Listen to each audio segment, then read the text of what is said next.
kita akan pada malam hari ini. Mari kita mulai, mari kita berdoa. Bapa terima kasih dalam keteduhan malam hari ini kami mau menyandarkan sepenuhnya pengharapan kekuatan kami kepadamu. Engkau yang melandasi semuanya oleh semua apa yang kau nyatakan lewat diri kami, apa yang kau katakan lewat hati kami, dan apa yang telah kau nyatakan lewat Kristus. Mari Bapak, penuhkanlah kami oleh Kristus yang ada dalam diri kami. Dengan firman, dengan setiap pikiran, dengan setiap buah roh yang penuh oleh kepenuhan dirinya. Dan Bapak berikan pada kami hikmat, pengertian, pewahyuan untuk kami menangkap semuanya ini. Hingga kami dihidupkan oleh-Mu dalam segala sesuatu. Mari Tuhan Yesus penuhlah dalam diri kami dengan setiap kepenuhan diri-Mu. Firman-Mu mengajarkan kami tentang persekutuan yang ilahi yang Kau adakan antara kami dengan Engkau. Dan itu semua dalam satu kondisi yang sangat aman, sangat nyaman, dan penuh dengan kebenaran demi kebenaran. Mari Tuhan, biarkan kami penuh dengan kebenaran itu sendiri, hingga kami benar-benar memasuki semua yang direncanakan oleh Allah oleh kepenuhan diri-Mu. Dan Roh Kudus, urapan-Mu mengerjakan kepada kami hal-hal yang luar biasa dahsyat, lebih dari apa yang kami duga dan yang kami pikirkan. Kami mau taruh setiap kekhawatiran, setiap kelemahan kami di hadirat Allah untuk ganti dengan sukacita dan pengharapan serta kekuatan yang baru yang Kau kerjakan sepenuhnya lewat kepenuhan diri. Engkau ambil alih hati kami, ambil alih pikiran kami, jiwa kami, hidup kami semuanya. Segala orientasi kami yang salah Engkau tujukan kembali kepada Kristus. Mari Roh Kudus, hidupkanlah kami semua oleh kepenuhan diri-Mu ini. Sepanjang pertemuan ini Kau yang beracara. Baptiskan kami kepada kepenuhan Kristus. Terima kasih Roh Kudus. Di dalam nama Tuhan Yesus, kami telah berdoa dan mengucap syukur. Haleluya. Amin. Oke, baik kita kan mulai dengan satu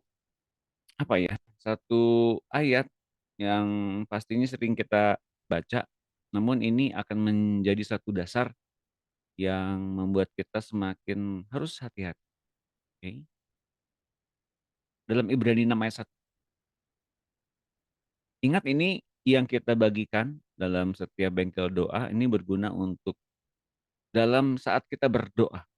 Seluruhnya dalam ketika kita berdoa, ketika kita mengerjakan bagian-bagian kita, kehidupan kita seluruhnya, landasilah semua yang diajarkan dalam bengkel doa ya. Ibrani 6 ayat 1. Sebab itu, marilah kita tinggalkan asas-asas pertama dari ajaran tentang Kristus dan beralih kepada perkembangannya yang penuh. Janganlah kita meletakkan lagi dasar pertobatan dari perbuatan-perbuatan yang sia-sia dan dasar kepercayaan kepada Allah, yaitu ajaran tentang pelbagai pembaptisan, penumpangan tangan, kebangkitan orang-orang mati, dan hukuman kekal. Dan itulah yang akan kita perbuat jika Allah mengizinkannya. Nah, dari ayat yang kita baca barusan ini banyak diinterpretasikan oleh orang-orang di luar sana yang tidak dalam Kristus, atau bahkan yang ada dalam Kristus sekalipun, mereka seringkali mencurigai pengajaran Paulus. Paulus seolah-olah meninggalkan pengajaran Kristus di sini, dan ini diajarkan kepada jemaat. Sebetulnya tidak, ya. Mari kita lihat awalnya dibilang gini, mari kita tinggalkan asas-asas pertama dari ajaran tentang Kristus dan beralih kepada perkembangannya yang penuh. Di sini dikatakan bahwa Paulus mengajarkan kepada kita untuk meninggalkan asas-asas pertama dari ajaran tentang Kristus. Bukan meninggalkan Kristus, oke? Bukan meninggalkan Kristus, tapi meninggalkan asas-asas pertama dari ajaran tentang Kristus. Untuk kemudian beralih kepada perkembangannya yang penuh. Jadi di sini tidak langsung kita tinggalkan begitu saja sebetulnya dalam konteks bahwa ajaran tentang Kristus di dalam setiap asas-asasnya, itu tidak ditinggalkan begitu saja sebetulnya. Dalam ayat yang nanti kita akan baca. Asas-asas tentang bagaimana ajaran tentang Kristus ini, itu terus diingatkan, itu terus apa namanya, diajarkan sebagai satu fondasi demi fondasi untuk kita kemudian beralih kepada perkembangan yang penuh, kepada kematangan yang sesungguhnya. Nah, mari kita lihat asas-asas pertama dari ajaran tentang Kristus itu apa? Janganlah kita meletakkan lagi dasar pertobatan dari perbuatan yang sia-sia dan dasar kepercayaan kepada Allah. Jadi kalau kita kemudian dasar pertobatan itu dilaksanakan atau diketahui dari perbuatan-perbuatan yang sia-sia alias perbuatan-perbuatan yang seolah-olah religius padahal sebetulnya tidak menggambarkan atau tidak merepresentasikan pertobatan yang sesungguhnya, maka sebetulnya kita kemudian belum masuk kepada pertumbuhan yang sebenarnya. Dan kemudian dasar kepercayaan kepada Allah dari perbuatan-perbuatan itu yaitu tentang pelbagai pembaptisan, penumpangan tangan, kebangkitan orang-orang mati, dan hukuman kekal. Apa artinya di sini? Bahwa ternyata perbuatan-perbuatan yang sia-sia yang diperbuat oleh manusia yang jauh dari kebenaran dan kemudian dasar kepercayaan iman kepada Allah yang kemudian dilakukan oleh manusia dan tenaga manusia sepenuhnya tentang pembaptisan, tentang penumpangan tangan, tentang kebangkitan orang-orang mati dan hukuman kekal. Ini bukanlah satu dasar yang diajarkan dari ajaran tentang Kristus. Oke? Dan itulah yang akan kita perbuat jika Allah mengizinkannya. Nah, mari kita lihat terjemahan yang sesungguhnya. Nah, jangan lagi berharap keselamatan pada dasar pertobatan dari perbuatan dan iman yang tidak berdasar kepada Allah. Ini terjemahannya sesungguhnya. Yaitu pengajaran tentang ritual pencucian alias ritual pengudusan. Ini menggambarkan apa yang telah dilakukan oleh orang-orang perjanjian lama, masih dilakukan pada sehari-hari ini, ya, dicucikan oleh air, dimandikan, bukan dimandikan, dicucikan atau mencuci tangan sebelum makan, itu bagian dari ritual pengudusan. Mencuci anggota tubuh sebelum masuk ke dalam rumah, itu juga bagian dari ritual pencucian dan ritual pengudusan. Kemudian pengajaran tentang penumpangan tangan. Mungkin banyak orang menduga lewat penumpangan tangan imannya langsung naik. Kemudian pengajaran tentang kebangkitan orang mati.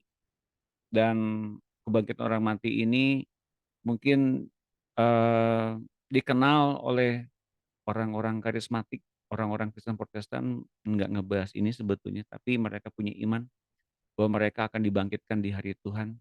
Namun saya kasih tahu sebetulnya teman-teman, bagaimana kalau kita akan mengalami kebangkitan bila pada hari-hari ini kita tidak pernah menyatu dengan kehidupan Kristus, alias tidak masuk ke dalam satu asas-asas pengajaran Tuhan sendiri. Nah, nanti kita akan bahas ya, yang sebetulnya dibahas dalam asas-asas pengajaran tentang Kristus itu apa saja. Nah, ini yang dibahas di sebelah kanan. Pertobatan, itu memang harus ada, ya. Baptisan pertobatan kan ada, itu dilakukan oleh Yohanes Pembaptis dan hari-hari ini Gereja Tuhan tidak melaksanakan, baptisan pertobatan karena baptisan pertobatan sebetulnya dilakukan pada masa Yohanes Pembaptis. Namun sebetulnya masih banyak orang yang melalaikan pertobatan ini dengan cara langsung didorong masuk ke dalam pelayanan tanpa pertobatan yang jelas. Didorong masuk ke dalam pertumbuhan rohani yang masuk ke dalam pemuridan misalnya begitu ya. Masuk ke dalam, menjadi asyir pengerja dan sebagainya. Pokoknya pelayanan. Bukan berarti bahwa pelayanan itu adalah jalan keluar agar menjadi orang yang tampaknya bertobat. Namun pertobatan itu dihasilkan dari iman dan bukan perbuatan. Nah, kemudian juga dibahas tadi tentang ritual pengudusan atau ritual pencucian. Ini dibandingkan dengan baptisan yang seringkali banyak orang mempermasalahkannya. Baptisan itu dipercik atau ditenggelamkan, sampai dengan hari ini banyak sekali mungkin perbantah-bantah seperti begitu. Dan saya mau katakan dalam Alkitab, baptisan memang menyelamatkan, memindahkan seorang dari sistem yang satu kepada sistem yang lain, dari kegelapan kepada terang, masuk ke dalam kebenaran kerajaan Allah. Dan setiap orang yang dibaptis ditenggelamkan, masuk ke dalam kerajaan Allah dengan hidup yang baru. Itu udah pasti benar, ayatnya juga ada. Mau kemudian orang itu hanya mempraktekkan baptisan percik, namun ternyata hatinya sampai ke sana, hatinya sampai kepada hidup yang baru, ya nggak apa-apa, nggak ada masalah. Yang penting adalah perpindahan ini teman-teman, yang perlu kita perhatikan. Perpindahan seorang dari satu sistem kepada sistem yang lain, dan tidak pindah-pindah lagi. Nah, lalu kemudian penumpangan tangan ini besar kuasanya bila benar dilakukan. Bukan berarti nggak boleh, bukan berarti dilarang, sangat baik untuk menaikkan iman seseorang untuk sementara waktu. Apalagi jika seseorang ditugaskan untuk bertugas dalam satu misi khusus sebagai hamba Tuhan yang diutus oleh gembala di atasnya, oleh pemimpin di atasnya.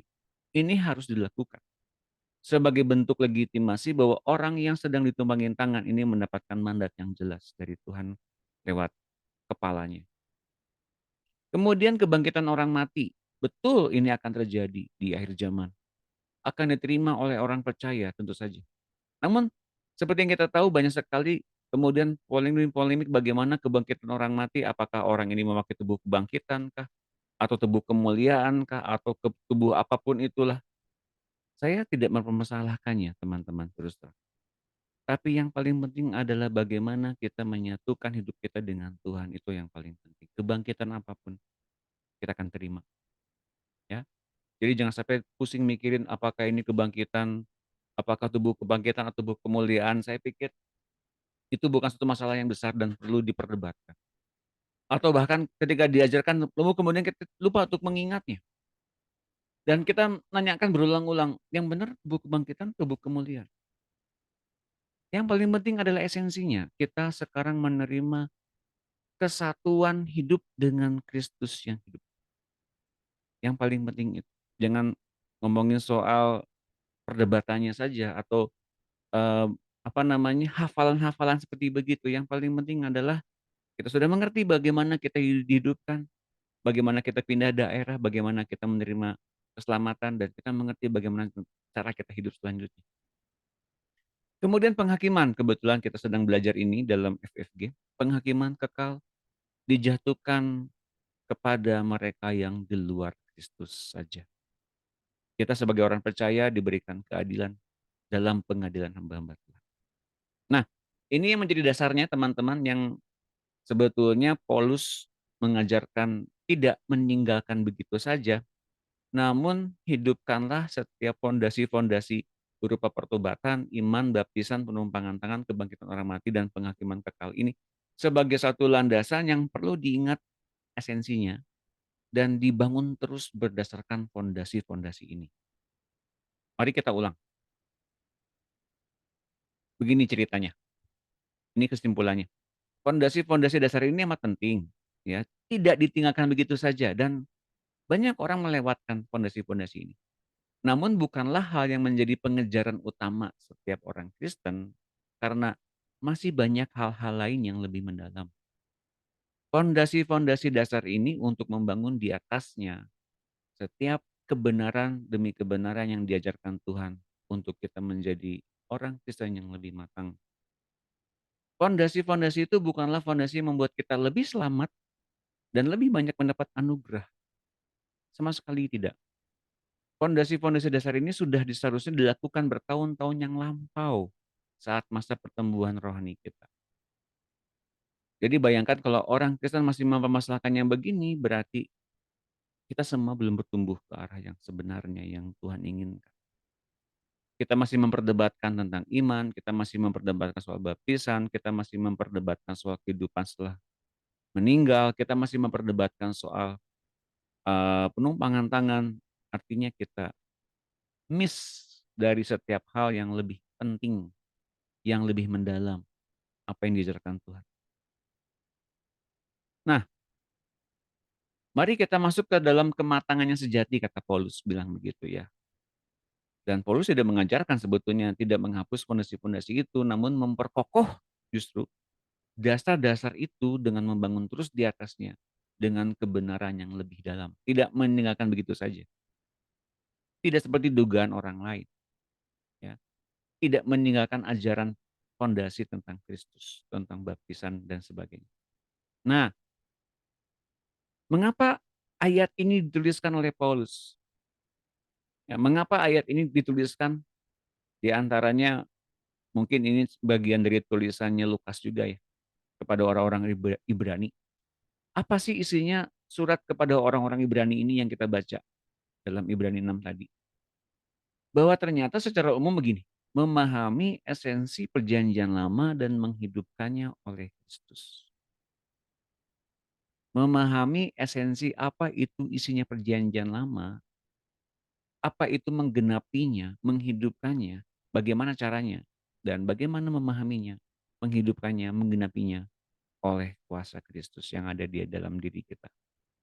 Jadi ibadah perjanjian lama pun diperhatikan pula esensinya dan nikmati pula penggenapannya oleh Kristus. Jangan sampai teman-teman pendoa hingga hari-hari ini masih mempraktekkan kegiatan ibadah perjanjian lama. Jangan sampai kemudian kita masih mempraktekkan cara-cara lama dalam ibadah perjanjian lama. Bagaimana caranya agar kita sekarang beralih kepada kematangannya sesungguhnya? Memahami esensi perjanjian lama dan menghidupkannya oleh Kristus. Bahwa yang menjadi persoalan adalah bagaimana Kristus itu membawa kita kepada esensi yang lebih dalam dan lebih dalam dan lebih dalam terus-menerus. Mari kita lihat dalam Ibrani 10 ayat 19 contohnya. Jadi saudara-saudara, oleh darah Yesus, kita sekarang penuh keberanian dapat masuk ke dalam tempat kudus. Karena ia telah membuka jalan yang baru dan yang hidup bagi kita melalui tabir, yaitu dirinya sendiri. Dan kita mempunyai seorang imam besar sebagai kepala rumah Allah.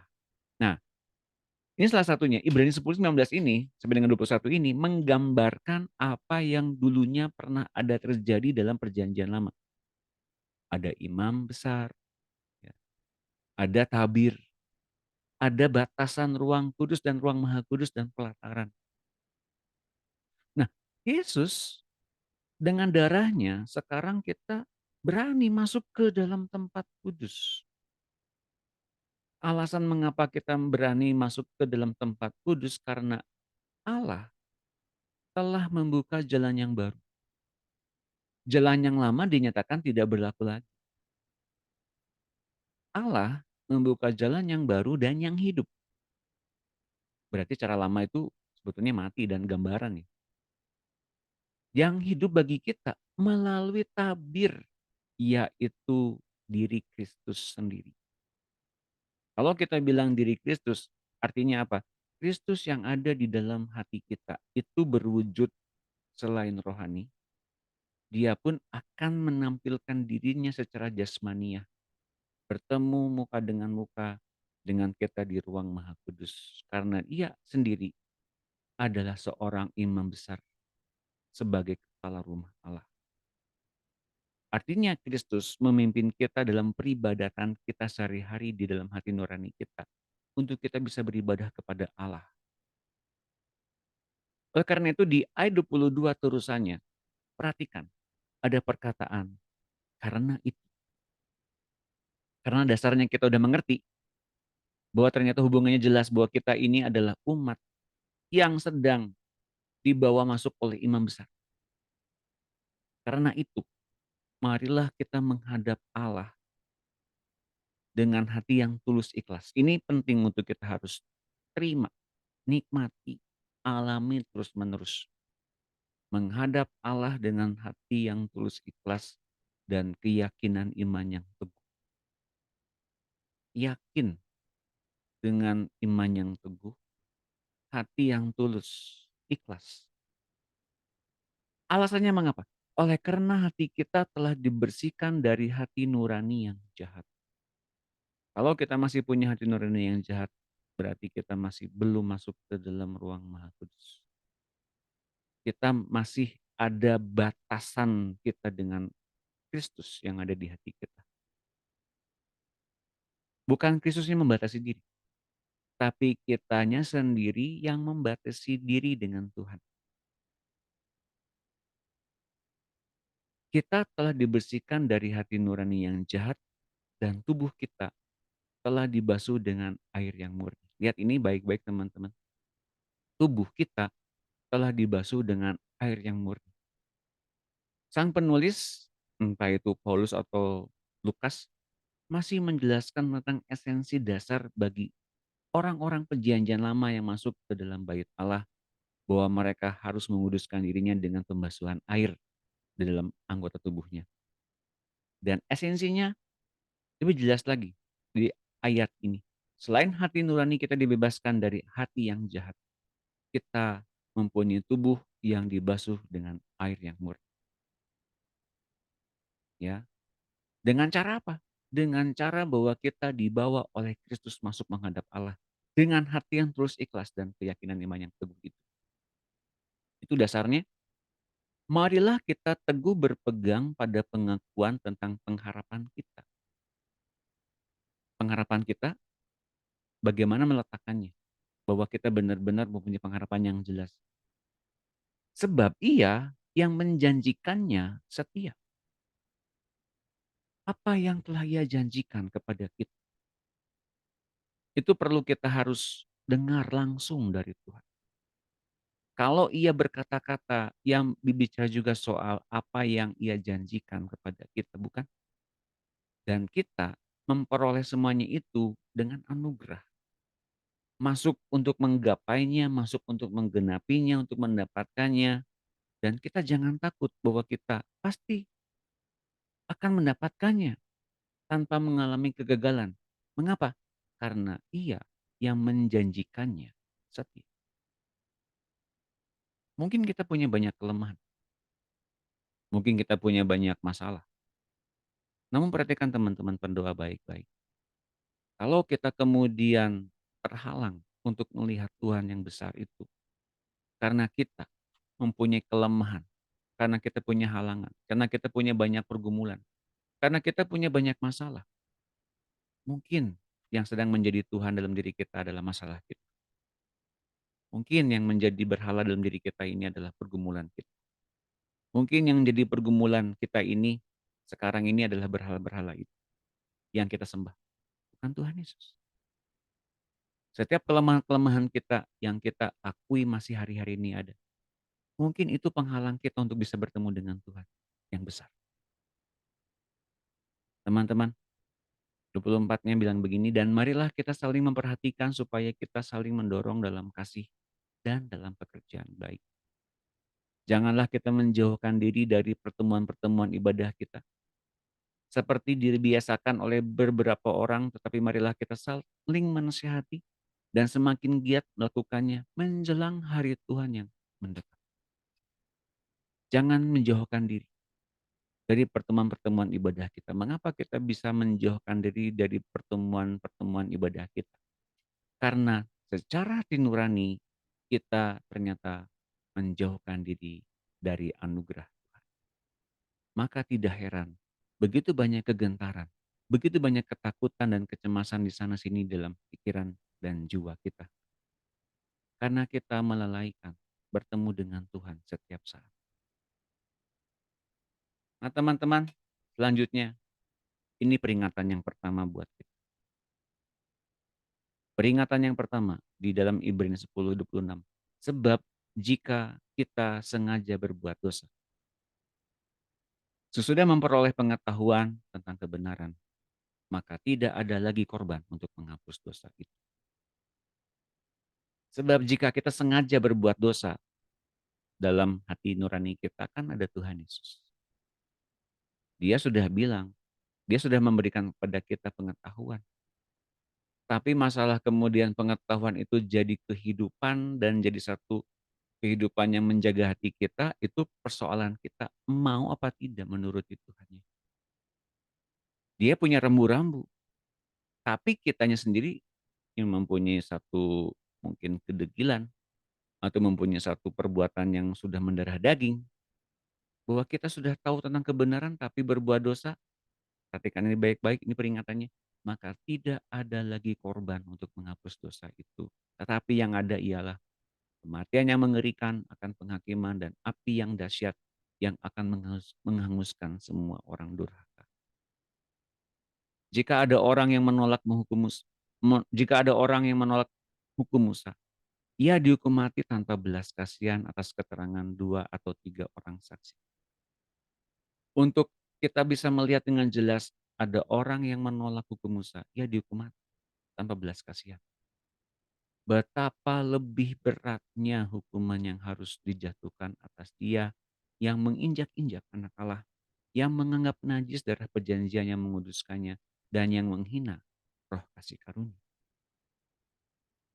Jadi selain kita diberikan anugerah, kita pun diberikan satu pendisiplinan yang luar biasa keras.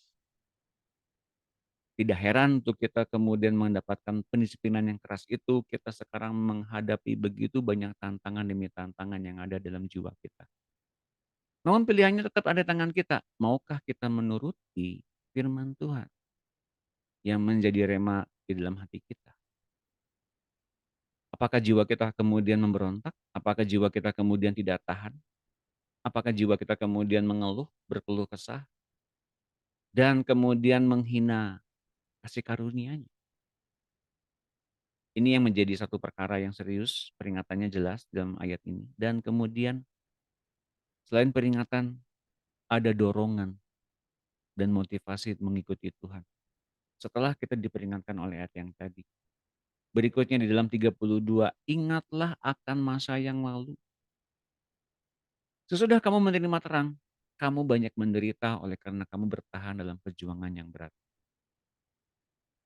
Bukannya jadi orang Kristen tuh Kak, kan harusnya Kak, Pak, jadi orang yang bahagia. Jadi orang yang dengan semulus jalan tol masuk ke dalam rangkaian demi rangkaian berkat dan kasih karunia Tuhan, Pak. Oke, ada yang begitu memang. Tapi kalau kita sekarang menghadapi ini, banyak menderita oleh karena kamu bertahan dalam perjuangan yang berat. Ingat ya, bertahannya ini yang menjadi pokok permasalahannya. Apakah kita sanggup nggak bertahan? Perjuangannya berat? Iya. Bertahannya sanggup apa enggak? Mengapa sanggup harus bertahan? Baik waktu kamu dijadikan tontonan oleh cercaan dan penderitaan, maupun waktu kamu mengambil bagian dalam penderitaan mereka yang diperlakukan sedemikian, memang kamu telah turut mengambil bagian dalam penderitaan orang-orang hukuman. Dan ketika harta kamu dirampas, kamu menerima hal itu dengan sukacita sebab kamu tahu bahwa kamu memiliki harta yang lebih baik dan yang lebih menetap sifat. Dasar bahwa kita sekarang sudah mengalami tahan dalam perjuangan yang berat. Mengalami kebenaran firman Tuhan yang diberikan sebagai hak bagian anak Allah, bahwa Ia menyesah orang yang dikasihinya, bahwa kita telah mengambil bagian dalam penderitaan orang-orang hukuman, padahal kita itu bukan orang-orang hukuman, kita adalah orang-orang merdeka. Tapi mengapa kemudian kita menjadi orang-orang yang menderita seperti orang-orang yang dihukum? Mari balikan keadaan teman-teman. Ketika harta kamu dirampas, kamu menerima hal itu dengan sukacita. Menderita pun, maka firman Tuhan katakan, bersukacitalah. Sebab kamu tahu bahwa kamu memiliki harta yang lebih baik dan yang lebih menetap sifat. Hampir sebagian besar masalah orang Kristen sebetulnya bukan di masalah rohani. Masalah rohani kita udah jago lah mungkin. Orang Kristen semua udah ngerasa orang-orang yang paling rohani, orang-orang yang paling roh. Tapi ketika berhadapan dengan yang namanya dunia, dengan yang namanya keterbatasan, dengan yang namanya, ketidakmampuan untuk mempunyai uang atau mempunyai satu tabungan atau mempunyai satu jumlah rekening tertentu, maka mereka menjadi orang-orang yang sangat khawatir, lebih dari orang-orang dunia. Mengapa? Karena kebahagiaan, karena sukacita, karena damai sejahtera bisa diukur oleh mereka mengukurnya lewat apa yang mereka punya hari-hari ini. Nah, firman Tuhan katakan di dalam Ibrani ini, "Sebab itu janganlah kamu melepaskan kepercayaan, karena besar upah yang menantinya. Sebab kamu memerlukan ketekunan," ingat ini, "sebab kamu memerlukan ketekunan." Bukan jumlah yang kita butuhkan, bukan pertolongan yang tepat pada waktunya, pas butuh, pas ada, bukan kemudian kita doa kemudian genjreng muncul apa yang kita butuhkan, semuanya ada di depan mata kita ketika kita habis berdoa. Yang Tuhan lihat adalah ketekunan. Supaya sesudah kamu melakukan kehendak Allah, supaya sesudah kamu melakukan kehendak Allah, kamu memperoleh apa yang dijanjikan itu. Jadi, apa yang dijanjikan Tuhan, kita mendapatkannya. Misalnya apa? Tentang promosi, tentang berkat rohani, berkat jasmani, kita akan mendapatkannya pasti karena Dia yang menjanjikannya setia. Untuk kita beroleh semuanya itu kita perlu ketekunan dan melakukan kehendak Allah. Perhatikan ini baik-baik, ketekunan dan tetap melakukan kehendak Allah, maka kita memperoleh apa yang dijanjikan. Tapi kalau Tuhan dalam pertemuan ibadah kita secara rohani, pribadi, individu, belum pernah bicara apapun, bahkan Ia seringkali menegur, memperingatkan, berarti kita masih mempunyai satu ketegaran hati. Ia belum berjanji apapun, Ia belum berkata-kata apapun tentang masa depan. Maka Ia kemudian belum menyatakan janjinya kepada kita tentang apapun yang bentuknya misalnya secara materialistik atau tentang pemulihan sekalipun. Tapi kalau Ia bicara soal pemulihan, apa yang Ia akan lakukan di masa depan, itu berupa janji yang akan pasti Ia genapi, tinggal kita memerlukan ketekunan dan melakukan kehendak Allah itu sehingga kita memperoleh apa yang telah Ia katakan sebelumnya. Teman-teman mengerti ini teman-teman, bahwa kita sekarang mesti harus tahu ya, bahwa ini juga ada peringatan yang kedua. Apa peringatan yang kedua? Ini dia, sebab sedikit, bahkan sedikit, sangat sedikit waktu lagi, dan Ia yang akan datang sudah akan ada tanpa menangguhkan kedatangan. Ia berkali-kali mungkin menangguhkan kedatangannya, mengapa? Karena kalau Ia datang, Ia mengadakan penghakiman yang tidak berdasarkan standarnya Dia, pasti lewat, nggak akan bisa masuk ke dalam rangkaian penyelamatan. Jadi kemudian kalau Ia kemudian menangguhkan kedatangannya, sementara di zaman-zaman lampau, Tuhan sudah akan datang dengan cepat. Tuhan akan datang dengan cepat. Sebentar lagi Tuhan akan datang. Dari zaman kapan kita sudah mendengarkan itu? Karena kemudian Ia membiarkan kesabarannya masih ada untuk menangguhkan kedatangannya sampai hari ini.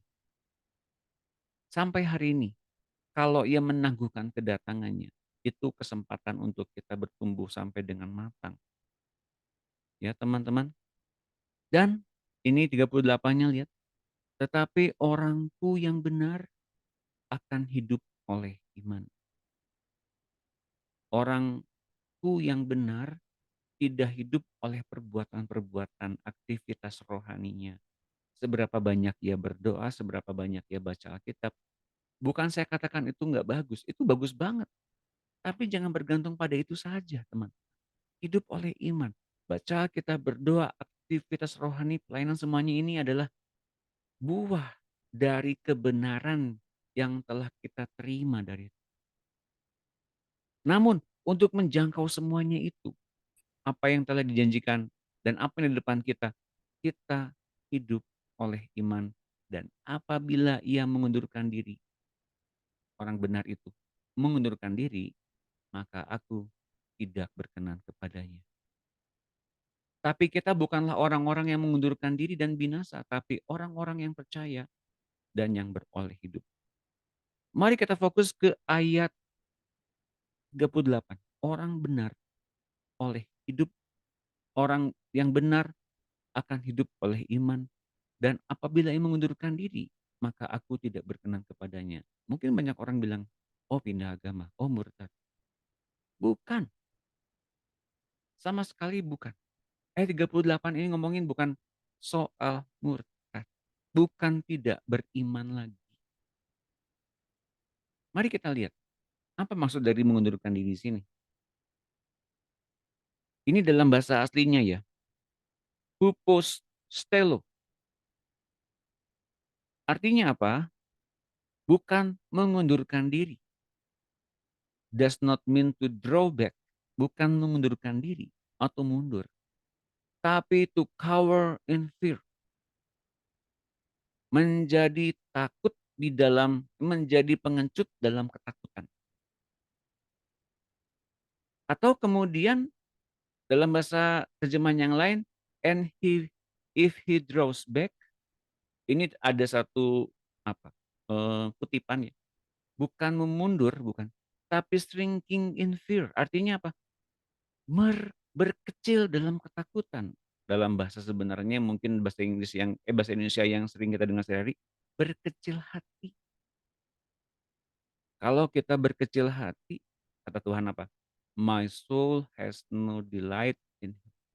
Rohku tidak berkenan dalam diri orang itu. Jadi orang Kristen ternyata jangan berkecil hati, jangan punya hati yang pengecut, jangan hati yang kemudian, apa namanya, menjadi sangat minder, mempunyai hati yang sangat kecil dalam Tuhan. Bukan berarti itu sangat rohani baik, ternyata ini yang terjadi, berkecil hati, menjadi orang yang pengecut, menjadi orang yang tawar, menjadi orang yang pahit sama Tuhan. Tapi kita bukanlah orang-orang yang berkecil hati dan binasa, tapi kita adalah orang yang percaya, yang beriman kepada Allah di dalam iman Kristus, Sang Mesias. Dan oleh keyakinan iman ini, iman itulah, iman Kristus itulah yang menjaga nyawa kita. Jadi sekarang kita tahu yang menjaga nyawa kita agar kita tetap hidup, memperoleh keselamatan kita pada akhirnya adalah iman Kristus yang membuat kita menjadi orang-orang yang terjaga untuk punya iman yang sebesar biji sawi, iman yang aman, dituntun oleh Tuhan sambil punya ketekunan pengharapan yang jelas oleh kekuatan Tuhan. Ya, keyakinan iman yang menjaga nyawa kita. Ini luar biasa terjemahannya, ini dalam terjemahan Amplified Bible, teman-teman. Nah, karena yang kita butuhkan itu adalah ketabahan atau ketahanan ya 36, dalam melakukan kehendak Allah dan menerima pada akhirnya apa yang dijanjikan. Ini yang perlu kita butuhkan hari-hari ini, ketabahan, ketahanan dalam melakukan kehendak Allah. Lakukan saja apa yang Allah inginkan di dalam hati kita, dan kemudian kita akan menerima kok pada akhirnya apa yang dijanjikan. Mas, apa semudah itu? Ayatnya ngomongnya begitu. Hanya jangan sampai kita mempunyai hati yang pengecut atau berkecil hati. Apa kesimpulannya pada pertemuan kita pada hari ini, para pendoa? Hidupi dasar pertobatan, tentang baptisan, tentang iman, tentang penumpangan tangan, tentang kehidupan yang kekal, tentang penghakiman, kebangkitan orang mati. Semuanya itu ada dalam iman kita ada. Hidupi dasar pertobatan. Bagaimana kita menjadi orang Kristen, bagaimana kita kemudian mendengar suara Tuhan, itu mesti kita terus hidupi, jangan ditinggalkan. Jangan kemudian kita masuk ke dalam hal yang rohani, tapi ini kemudian tinggalkan. Hidupi terus di atasnya kebenaran demi kebenaran secara pribadi yang kita alami secara pribadi dengan Tuhan. Lalu kemudian yang kedua, lanjutkan kepada pematangan dalam pertumbuhan rohani yang sesungguhnya yang diperuntukkan bagi kita yang akan masuk ke dalam keselamatan yang sesungguhnya. Rangkaian penyelamatan demi penyelamatan. Tuhan yang adalah juru selamat, Dia menyelamatkan kita dengan pikiran-pikirannya, dengan imannya, bukan dengan pikiran-pikiran kita dan bukan dengan iman kita sendiri. Lanjutkan kepada pematangan dalam pertumbuhan rohani. Melalui apa? Yang pertama, A. Hati baru yang diberikan Allah adalah ruang Maha Kudus, gambaran perjanjian lama dengan tabernakel yang semuanya itu sekarang ada dalam wujud tubuh jasmani kita. Kita ini sedang dan telah menjadi bait Allah yang hidup. Persatuan hidup kita dengan Kristus tanpa gangguan si jahat sedikit pun. Karena kita sudah dikuduskan, di, dijauhkan dari hati yang jahat, dan tubuh kita telah dicuci dengan air yang hidup. Itu sudah ada ayatnya tadi kita baca. Dan kita ada dalam jalur yang tepat, arah yang tepat, dan pasti tepat sasaran. Pasti digenapi setiap janjinya Tuhan. Saat kita dilatih ketekunan. Hari-hari ini, ketekunan yang sering dilatih sangat ideal untuk menumbuhkan karakter Kristus dalam hal apapun. Terutama dalam ketekunan menggenapi panggilan Allah dan melakukan setiap kehendak Allah dengan sempurna. Dan yang ketiga, bagaimana kita bertumbuh dan matang. Tetap teguh dalam setiap pertemuan ibadah. Dalam setiap ibadah yang kita lakukan bersama dengan Tuhan secara pribadi, doa secara pribadi, baca Alkitab, chatting secara pribadi, soaking, ya. Tetap teguh dalam setiap apapun yang kita lakukan bersama-sama dengan Tuhan, karena Ia membawa kita kepada persatuan dengan Allah, beribadah kepada Allah, Yesus sebagai imam besar. Dan jangan berkecil hati, jangan punya hati yang tawar, jangan punya hati yang gampang lemah. Ketika kita menghadapi begitu banyak tembok-tembok tinggi, tembok-tembok yang membentengi kita, hingga kita pikir enggak ada jalan keluar. Jangan menyerah, tetap teguh, tetap semangat dalam setiap aktivitas kita, arahkan kekuatannya tetap dalam Tuhan. Dan jangan lihat kelemahan-kelemahan kita terus-menerus. Tepuk tangan semuanya teman-teman. Nah, kiranya apa yang dibagikan pada hari ini memberkati kita. Saya pun sebetulnya ketika mendapati ayat ini sepanjang minggu ini, loh kok eh, ngeri-ngeri sedep ya. Tapi benar, ketika kita sedang menyadari ini akhir zaman, ini sedang masuk ke dalam rangkaian penyelamatan dan sekaligus pemisahan demi pemisahan. Dan kita tahu akan terjadi begitu banyak hal-hal yang diungkapkan di kemudian hari. Tapi ingat materinya, ketekunan dalam melakukan kehendak Allah. Materi dasarnya tetap ketekunan, ya. Setiap apapun yang sedang diajarkan oleh Roh Kudus dalam diri kita, bertumbuhlah terus ke arah Kristus. Ingat, sekali-kali jangan kita lihat diri kita, aduh lemah, aduh banyak yang menjadi masalah. Oh masalah ini, masalah itu, masalah ini, masalah itu. Jangan dilihat lagi, lihat Tuhannya. Dan jangan sampai punya hati yang pengecut atau berkecil hati. Kalau melihat begitu banyak tantangan di depan, mari maju bersama-sama dengan. Oke teman-teman, barangkali ada pertanyaan silakan. Atau rasanya sudah cukup mengerti? Apa yang menjadi pokok pikiran teman-teman pada hari ini tentang apa yang dibahas barusan? Silakan ada yang bagikan satu pesan yang mengena banget di dalam bengkel doa pada malam hari ini. Siapa yang mau bagikan sesuatu? Boleh? Maksimal 2 menit mungkin. Ibu Made mungkin mau mengawali? Ya, tepuk tangan. Silakan.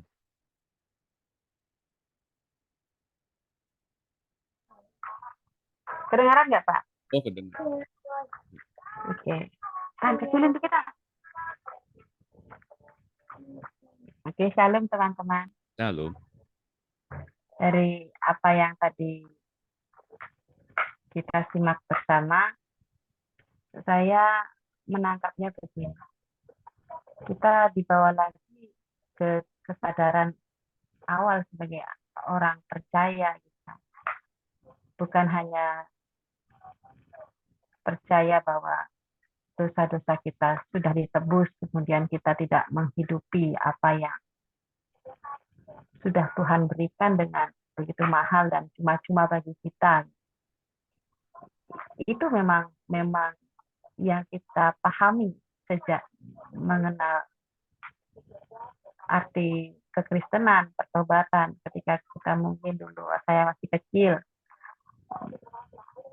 beribadah, kemudian menerima Tuhan, mengerti bahwa saya sudah ditebus Tuhan, saya sudah diselamatkan Tuhan, tapi hanya sekedar itu, kemudian hanya menghidupinya dengan rutinitas peribadahan. Ya. Tapi ketika kita kemudian terpanggil secara batiniah, kemudian kita berkomitmen kepada Tuhan, kita kemudian digiring lebih dalam lagi. Kemudian Tuhan bukakan lebih dalam lagi apa yang menjadi tujuan Tuhan untuk menyelamatkan kita. Dengan kemudian ketika kita sudah melangkah lebih lagi, melakukan setiap apa yang menjadi kerinduan Tuhan di dalam kehidupan kita, dengan kita melangkah lagi untuk boleh Tuhan pakai, melakukan setiap kehendaknya di dalam lingkungan kita, orang lain, Tuhan juga secara signifikan memproses kita dan membenarkan kehidupan kita. Sambil kemudian kita menerima Roh Kudus itu bekerja dan kita menerima penuhan Allah step by step dalam proses kehidupan kita. Kemudian kita dibawa lagi di dalam peringatannya, kita dikoreksi. Saya pun kena koreksi pada malam hari ini, dan saya sangat tertegur jika Tuhan masih mau memberikan kesempatan lagi, saya akan memberikan apa yang lebih baik lagi di dalam diri saya untuk Tuhan.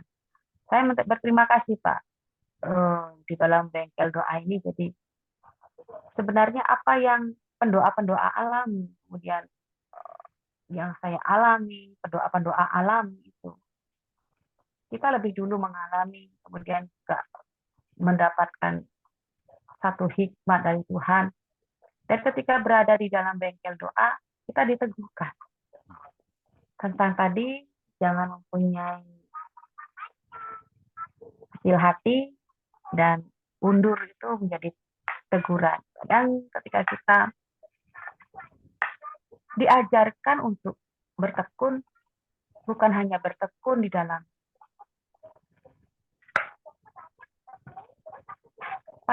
upaya, bukan hanya bertekun di dalam hal tertentu, tapi bertekun di dalam kesetiaan, bertekun di dalam bertahan, bertekun di dalam menunggu. Kadang bertekun di dalam menunggu. Ini yang sangat-sangat menjemukan. Nah, di sini saya diperingatkan kembali bahwa setia dalam perasaan jenuh itu yang harus saya boleh olah kembali bersama Roh Kudus. Bagaimana arti kesetiaan itu? Kesetiaan bukan hanya diam, tapi setia untuk mengupayakan, untuk mau meresponi lebih lagi dan lebih lagi dalam Tuhan. Kami selama 2 hari ini di tim siang, puji Tuhan kemarin dan tadi kita formasi lengkap, kita membuka hati di hadapan Tuhan, kita mau dibawa Tuhan lebih dalam lagi dan lebih dalam lagi di tengah-tengah apa yang tadi Bapak bilang tentang akhir zaman, dan kita menjadi generasi yang berada di rancangan keselamatan, menjadi generasi yang istimewa, di mana kita ini boleh dipilih dan dididik dengan keras oleh Tuhan.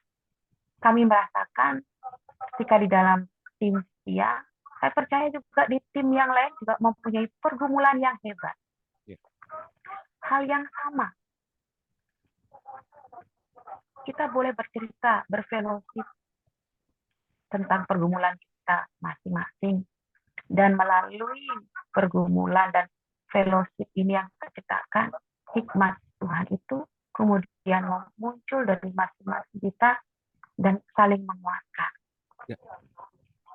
Terima kasih Pak atas pembekalan doa pada malam hari ini, semakin mengarahkan kami semua, hati kami untuk lebih lagi berakar di dalam Tuhan, lebih lagi konsisten di dalam bersaat teduh, chatting dengan Tuhan, dan bertanya. Itu yang kami doakan. Tuhan, kami mau bertanya, kami mau mendengar apa yang menjadi lebih rahasia lagi yang Tuhan mau kehendaki. Di dalam kami sebagai tubuh Kristus, sebagai pendoa-pendoa. Adalah satu hal Pak yang menjadi kami itu, kami mungkin tidak tahu konsekuensi untuk menjadi seorang pendoa, tapi pasti ada konsekuensi yang besar dari pilihan, dari respon kami ketika Bapak membawa kami di dalam nama Tuhan Yesus, menawarkan kepada kami untuk menjadi pendoa-pendoa. Kami hanya waktu itu, saya pribadi, hanya menyambut dengan sukacita. Tapi kemudian ketika berada di dalam tengah-tengah doa, ketika ada pengajaran-pengajaran lain yang kami juga ikuti tentang betapa besar konsekuensi seorang pendoa,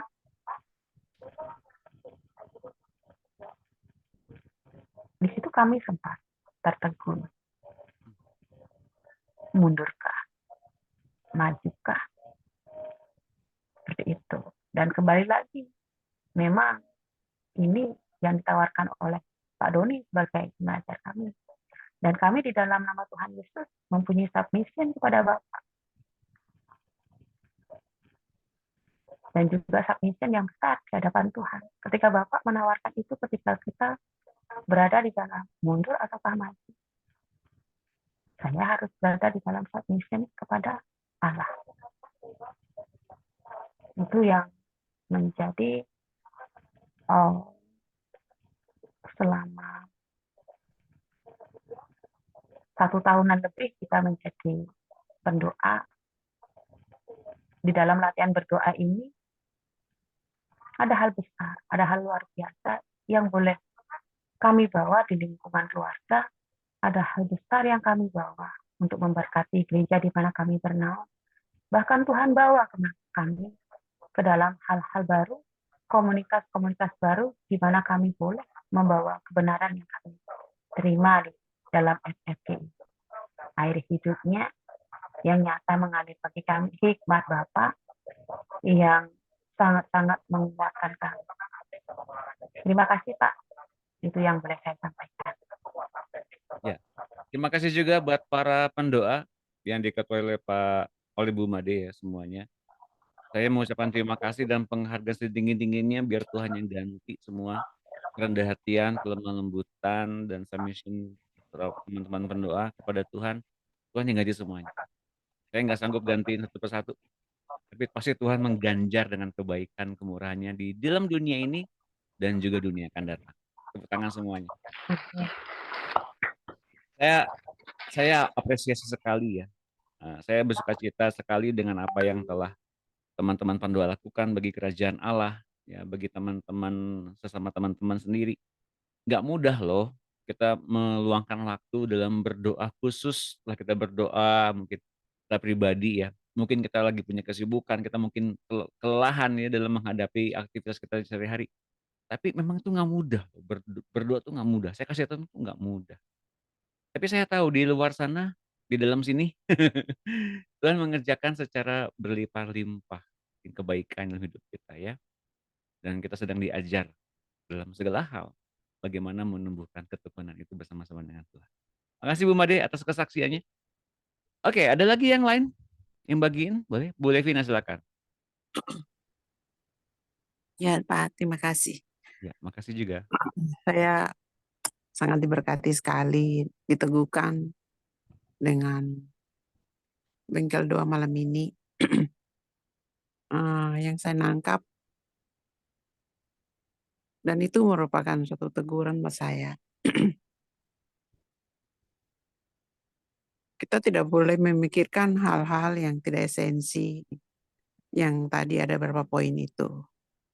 Penumpangan tangan dan pembaptisan dan pertobatan itu, tetapi kita harus hidup oleh iman. Hidup oleh iman sampai kita mengalami pertumbuhan sampai matang.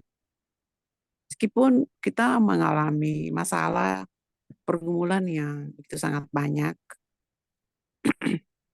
tapi Tuhan mau kita mengalami pertumbuhan ke arah Kristus, apalagi kita sudah mengenal kebenaran firman, sudah mengalami firman Tuhan, mengalami Tuhan. Kita tidak boleh mengundurkan diri. Tidak boleh mengundurkan diri dan tidak boleh berkecil hati. Itu saya sangat tertegur sekali. Saya mau bagi kesaksian saya sedikit mengenai hari Minggu kemarin. Pada saat kita ibadah WBI itu kan yang hadir kan hanya ibu-ibu saja, perempuan. Tetapi pada saat di tengah-tengah ibadah, ada seseorang yang datang. Seseorang itu adalah laki-laki. Orang itu tinggi, pakai baju seperti baju model yang koki kah, yang panjang. Bajunya itu panjang. Baju itu panjang, warna merah darah. Terus ibu-ibu itu berpikir itu orang gila. Memang dia adalah seorang asing yang mengikuti ibadah itu. Terus pada saat selesai ibadah, orang itu duduknya di belakang. Terus saya balik, saya lihat orang itu melihat saya. Dia menatap saya terus saya maju, saya pegang tangan dengan bapak itu. Terus bapak itu dia salaman dengan saya. Pada saat tangan saya masuk di dalam kedua tangannya, terus tangan saya itu ditepuk. Bagian belakang telapak tangan saya itu ditepuk lembut. Terus tangannya itu saya begitu lembut sekali. Saya tidak begitu menyadari hal itu. Terus setelah kita ambil makan, bapak itu juga antri ambil makan. Makanannya memang hanya kue. Tetapi karena kue itu ada berapa macam dan banyak, jadi harus diisi di piring. Jadi bapak itu juga ambil piring, terus isi kue. Terus sebenarnya bapak itu mungkin mau duduk dengan kita di luar. Tapi karena penuh, terus bapak ini disuruh persilakan duduk di dalam gereja.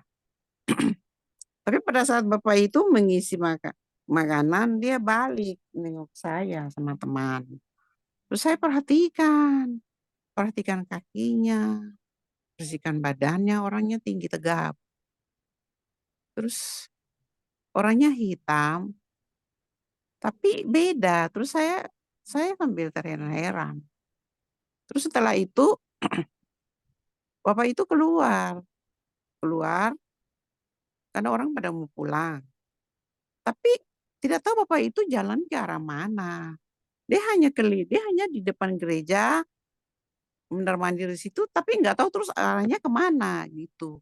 Ada teman saya punya anak juga lihat.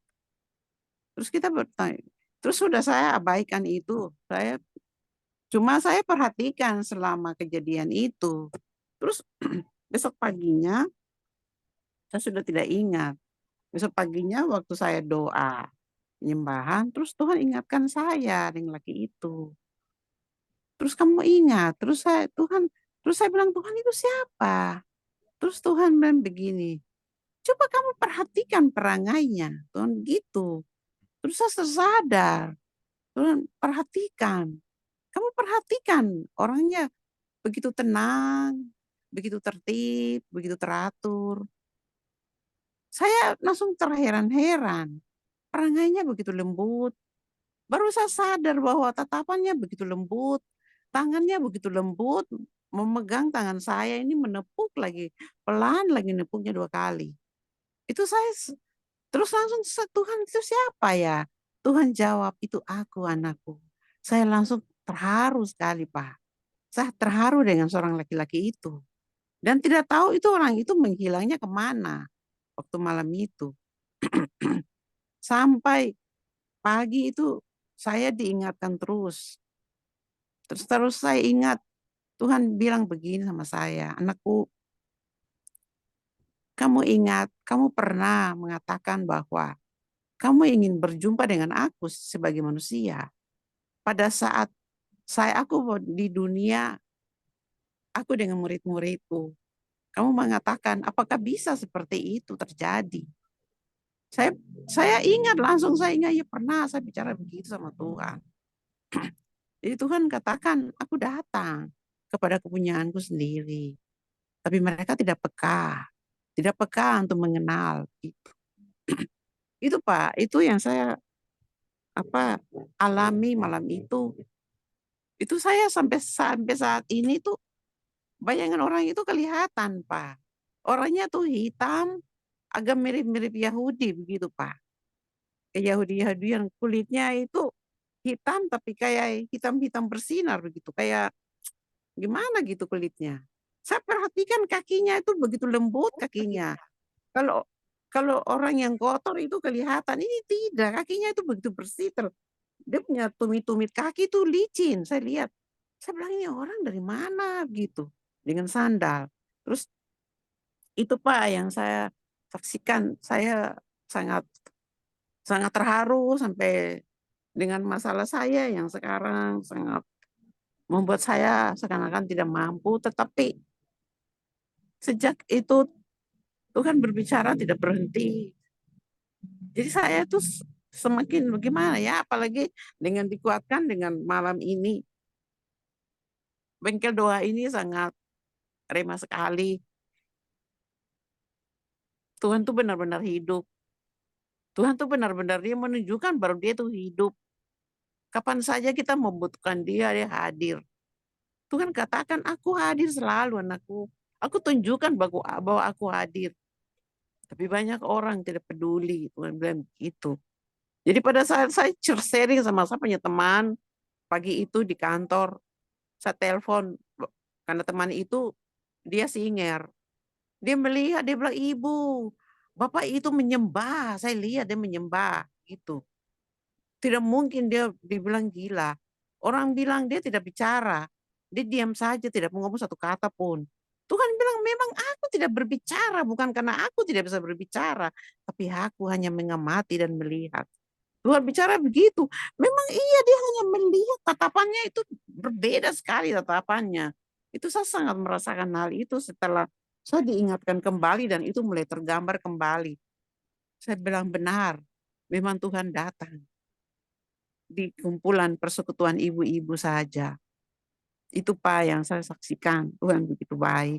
Tuhan hadir selalu dalam setiap komunitas, dalam setiap persekutuan kita. Tuhan hadir. Itu Pak. Terima kasih Pak. Tuhan Terima berkati. kasih Bu Levina. Tepuk tangan buat Bu Levina. Ya, mungkin poin pentingnya dari apa yang Bu Levina ceritakan adalah Tuhan tuh menjawab eh, doa dan mengkonfirmasi bahwa Dia masih menuntun Bu Levina hingga hari ini ya.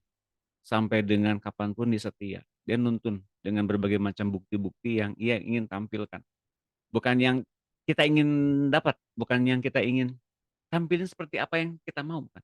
Tapi apa yang Ia ingin tampilkan, oke? Nah, kita mesti memahami ini dalam satu konteks bahwa Dia sedang, berjumpa pribadi dengan kita secara pribadi, bukan saja secara korporat, tapi secara pribadi, tampil seperti apa yang Ia ingin tampil, ya. Bukan apa yang kita ingin lihat, Dia apa yang ingin kita lihat, gitu teman-teman. Oke. Satu lagi mungkin ada yang mau membagikan kesan apa yang didapatkan pada hari ini? Ada lagi? Baik. Nggak ada saya, Oh, Pak. Bu Nestiti silakan. Saya minta maaf, Pak. Iya, minta maaf. Tadi terlambat, saya itu kan karena di kamar Panu, Iya. menemani Panu, saya lupa. Oh iya, sekarang Selasa, terus saya masuk dah. Pak, terima kasih. Tadi tuh saya tahu Bapak chat tentang pertobatan, awalnya saya enggak tahu. Tapi ayat yang sebelum Bapak nanya kok aku cuma tahunya 26. Apa itu Ibrani 10:26. Nah Betul. itu. Ya. Bahwa apa yang sudah kita tahu tentang kebenaran, tetapi kita tidak melakukannya, kita berdosa kan, Pak?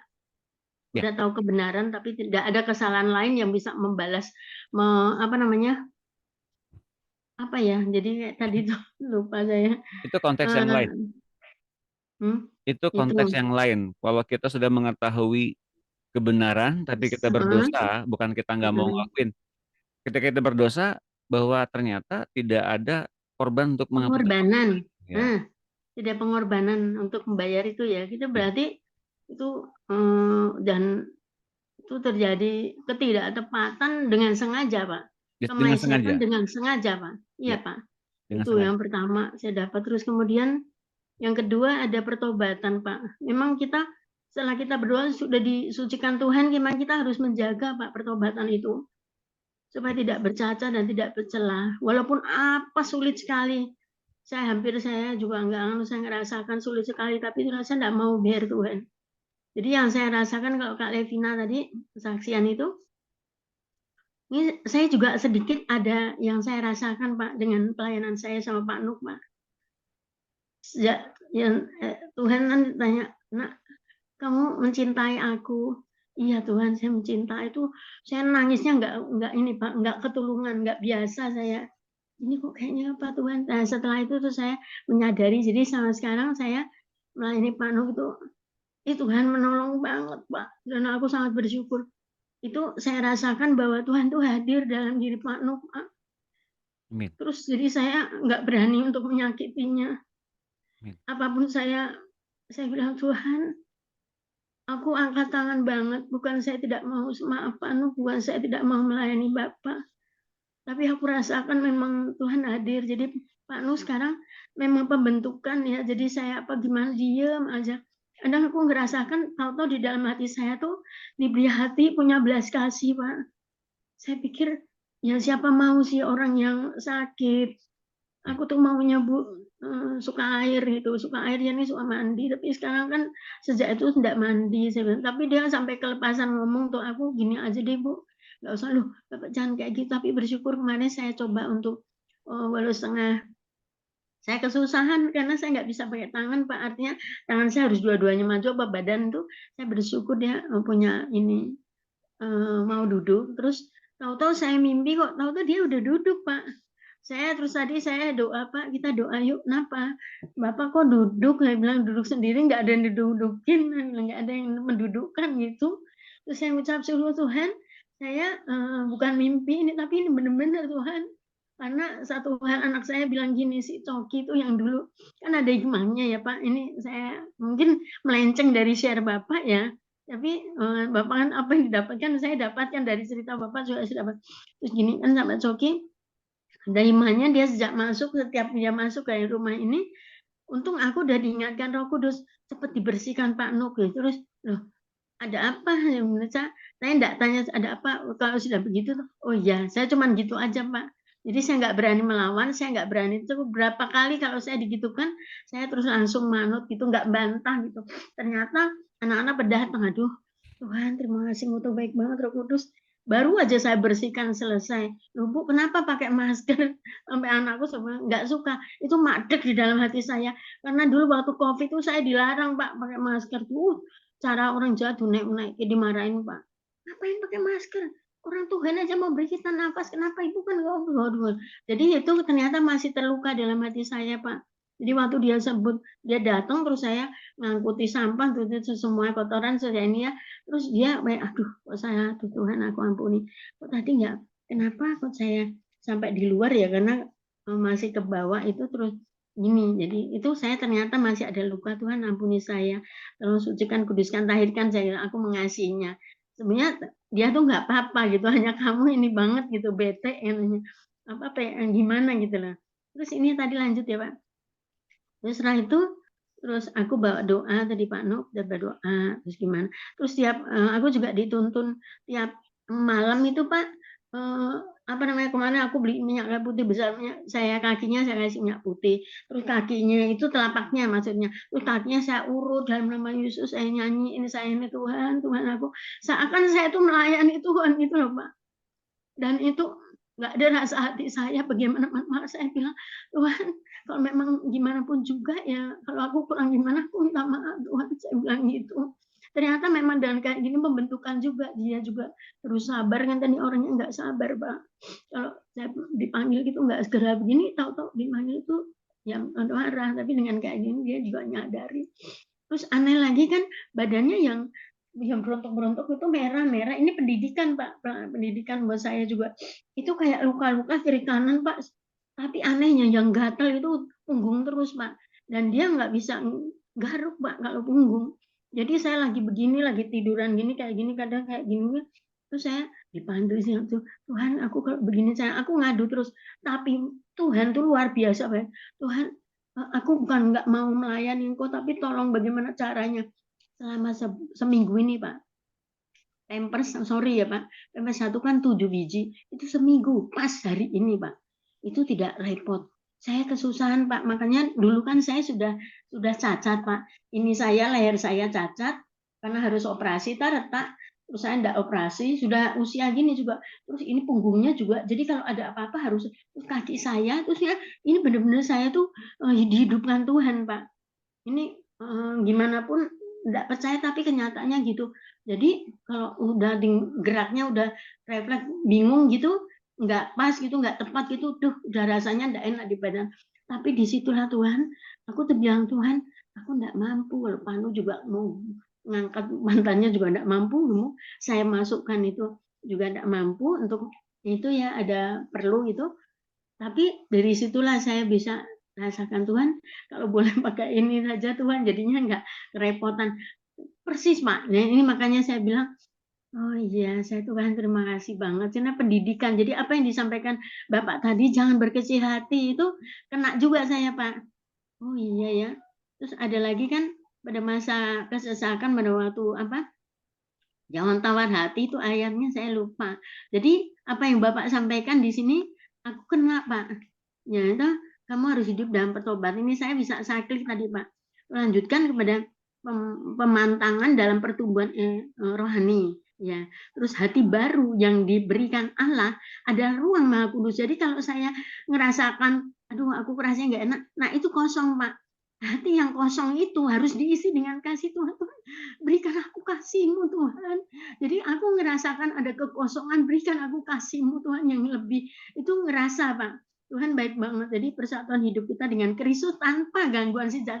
Aku intimidasi. Nah ini kan tadi aku bilang, anakku dulu aku pakai masker, aku di mana aku nggak mau Tuhan. Aku intimidasi itu tolak dalam nama Yesus itu harus tegas. Itu kita ada dalam jalur yang tepat saat dilatih ketekunan. Nah itu saya yang dilatih Pak. Jadi ini kena saya Pak. Tapi Tuhan bilang tetap teguh ya. Nah ini kenapa Pak Goni bilang seperti ini peneguhan buat saya Pak dan jangan berkecil hati Pak Doni itu saja yang bisa saya lakukan yang saya bisa bilang Pak saya terima kasih Pak Doni Ya, terima kasih atas kesaksian Ibu Nas. Tepuk tangan buat Ibu Nas. Teman-teman pendoa yang terkasih, kita udah tahu ya, kita udah mendengarkan beberapa kesaksian dari teman-teman di sini bahwa sebetulnya apapun pergumulan kita hari-hari ini, meskipun mungkin kita berpikir kita lebih berat dibanding orang lain, kok orang lain tampaknya kok oke-oke aja gitu ya, enggak, sama, maunya pergumulan yang kita nggak tahu juga. Dan mungkin kita berpikir pergumulan saya lebih berat dibanding orang lain, mungkin kita berpikir begitu, tapi sekarang kita ingat begini, apapun yang sedang dipercayakan Tuhan pada hari-hari ini, dalam hal apapun kita mesti menerima semuanya ini, terimalah dengan sukacita, sambil bertekun menantikan janji Tuhan tergenap. Dan kemudian ingat bahwa kita mempunyai ruang Maha Kudus di hati kita tanpa ada gangguan dari si jahat, bahwa kita bisa beribadah dengan sepenuh hati kita, segenap hati kita tanpa ada satu kecil hati sekalipun karena kita bisa melihat Tuhan dengan setiap kuasanya yang besar yang melawat kita setiap saat. Jadilah kita sebagai imam yang rajani, imamat yang rajani bersama-sama dengan Tuhan, dan Tuhan adalah imam besar di hadapan Allah. Bahwa kita sedang masuk ke dalam kenyataan demi kenyataan. Dalam peribadatan itu kita sedang diajarkan untuk melihat kenyataan demi kenyataan yang sebenarnya terjadi. Demikian teman-teman, dan ingat yang sedang kita lakukan adalah ketekunan dalam melakukan kehendak Allah. Itu saja. Pergumulannya apapun itu sama aja sebetulnya, tapi materi dasarnya adalah bagaimana kita bertekun dalam melakukan kehendak Allah. Baik, saya mau berdoa bagi teman-teman pendoa pada malam hari ini. Mari kita satukan hati kita. Bapak Surgawi, kami telah menyelesaikan bengkel doa ke-23 pada malam hari ini. Kami menyerahkan semua kekhawatiran kami, semua masalah kami, pergumulan kami. Kami menyerahkan semua orang-orang yang kami doakan pada sepanjang hari ini dalam doa estafet. Yang sakit sembuhkan mereka Bapak. Tubuh, jiwa, roh, dan nyawa mereka sembuhkan. Yang mempunyai beban berat, Bapak berikan mereka kelegaan. Yang mempunyai masalah rumah tangga Bapak, berikan mereka kasih yang mula-mula. Yang mempunyai masalah dalam finansial, berikan mereka hati yang sangat berkecukupan. Yang mempunyai masalah dalam rumah tangga, masalah keluarga, atau masalah apapun, pekerjaan, karir, profesi, Bapak berikan pada mereka setiap hal yang ada dalam khotbah di bukit. Apa esensi semua khotbah di bukit itu? Dan Bapak, kami juga menyerahkan semua yang kami hadapi di hari-hari ini, permasalahan yang dihadapi oleh hamba-hambamu, para pendoa. Kami tahu Engkau mendengar, kami tahu Engkau mengetahui. Tapi kami sekarang memberanikan hadir di tahtamu, di hadiratmu sebagai para pendoa. Yang memberanikan diri dengan hati yang teguh, dengan hati yang murni, dan tubuh kami telah dibasuh oleh air yang hidup. Bahwa kami sekarang punya keyakinan iman yang teguh. Bahwa Tuhan Yesus setia, Engkau pun setia. Dan Roh Kudus mendorong kami sampai dengan masuk ke dalam hatimu Bapa. Untuk kami mengetahui begitu banyak hal-hal yang dirahasiakan selama ini. Terbuka bagi kami. Oleh karena itu kami minta sekarang ketekunan yang dikerjakan Roh Kudus untuk melakukan kehendak-Mu Bapa. Itu terpatri dengan jelas, hidup dengan jelas, berlimpah-limpah dengan luar biasanya. Hingga kami punya semangat berlipat kali ganda, punya keteguhan lebih dari intan, lebih dari apapun yang termurni di muka bumi ini. Karena kami punya hati yang murni seperti Tuhan Yesus. Hatinya Tuhan sendiri ditempatkan di hati kami. Dan hati yang kami punya ini, hati yang benar-benar aman, tanpa gangguan si jahat. Buat gambar diri kami dengan indah bahwa kami melekat di hati-Mu ya Bapak. Dan nama kami ada dalam genggaman tangan. Kami juga menyerahkan setiap orang-orang yang kami kasih. Orang-orang yang kami rawat. Orang-orang yang kami asuh. Orang-orang yang kami kemudian sokong imannya. Biarlah mereka semua ada dalam genggaman-Mu juga. Kami juga berdoa bagi setiap anak-anak kami. Biarkan anak-anak kami beroleh masa depan yang cerah dalam setiap jaminan-Mu. Kami membiarkan anak-anak kami ada dalam setiap penjagaan sorga. Kami juga menyerahkan setiap pelayanan kami. Buat setiap aktivitas rohani ini berbuah untuk kepentingan sorga semata. Mari Bapa, berkati juga setiap pekerjaan yang kami lakukan. Kami tahu bahwa kami terpanggil untuk bekerja, bukan untuk kami diupahi dan kemudian dengan upah itu kami merasa cukup. Tapi lebih dari itu, bahwa setiap apa yang kami lakukan, kami menghargai kehadiran-Mu di hati kami. Dan kami bekerja dengan setiap sukacita yang Kau tempatkan. Dan kami beroleh berkat-berkat yang berkelimpahan. Bukan dari pekerjaan-pekerjaan kami, tapi dari setiap upah yang Kau nyatakan bahwa kami adalah hamba-hamba-Mu. Bapak yang terkasih, terima kasih malam ini. Jagai kami hati kami semua dalam dekapan-Mu. Ketika kami tidur, kami tetap memandang Engkau. Roh kami berjaga-jaga. Terima kasih Roh Kudus, kami mengasihi-Mu. Terima kasih Tuhan Yesus, kami sayang. Terima kasih Bapa, terima kasih Tuhan Yesus. Terima kasih Roh Kudus. Di dalam nama Tuhan Yesus kami telah berdoa dan mengucap syukur. Haleluya. Amin. Ayo mari kita berfoto bersama. Saya juga mau foto. Oke, silakan buka videonya semuanya teman-teman. Ya. Oke, wah masih segar ya. Sampai jumpa besok ya di FFG jam 4. Oke, 1, 2, 3. Lagi. Semangat. Kok belum bunyi sih? Ntar dulu ya. 1, 2, 3. Oke, satu lagi. 1, 2, 3. Terima kasih teman-teman pendoa. Memberkati semuanya. Sampai jumpa besok di FFG. Terima kasih Pak. Terima Ade. kasih. Sehat selalu. Makasih Pak Doni. Sehat selalu semuanya. Makasih. Sehat selalu ya. Kak Lewi, aku nggak bisa lihat layar-layarnya. Semangat. Aku megangin HP jadi nggak bisa. Nggak bisa lihat.